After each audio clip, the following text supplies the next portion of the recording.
اسلام کے بھیتر سدھار کی مانگ کوئی نئی یا باہری سازش نہیں ہے، بلکہ یہ آواز خود مسلمان کے اندر سے ہی الگ الگ دور میں الگ الگ روپوں میں اٹھتی رہی ہے، لیکن ہر بار ان آوازوں کو کفر، بدعت، غداری یا فتنہ 18ویں 19ویں صدی میں متزل جیسے وچارکوں نے ترک، وویک، سوتنتر سوچ کی بات کی۔ نتیجہ یہ ہوا کہ انہیں سطح اور پرمپرا وادی علماء نے کچل دیا اور ترک کی جگہ اندھے آستھا استھائی کر دی گئی۔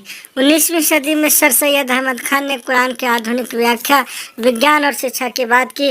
انہیں مذہب کمزور کرنے والا کہہ کر آج جن سنستھاؤں پر گرو کیا جاتا ہے، ان کے وچاروں کو ان کے جیون کال میں خارج کر دیا گیا، ان پر کفر کے فتوے تھوپ دیے گئے۔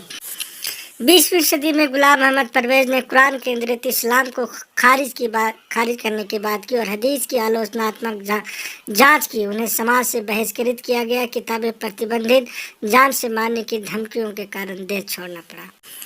جاوید احمد گاندھی آدھنک دور کے سب سے چرچیت اسلامی ودوان، جنہوں نے ہنسا، جہاد اور شریعت کی پرمپرا ویاکھیاؤں پر سوال اٹھائے، انہیں جان سے مارنے کی دھمکی دی گئی اور دیش چھوڑنا پڑا۔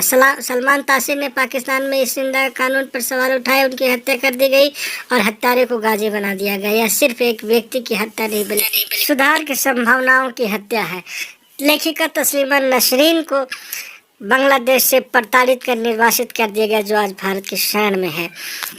مزے کی بات یہ ہے کہ 8ویں 9ویں شتابدی میں ہی جن ودوانوں کو اسلامی جگت نے مرتد کہہ کر کفر کے فتوے تھوپ کر نرواست کر دیا گیا، انہی ودوانوں کو یورپ نے اپنا اگرج مانا اور انہی وچار دھاروں کی آدھارشیلا پر یورپ نے ترقی کر لی۔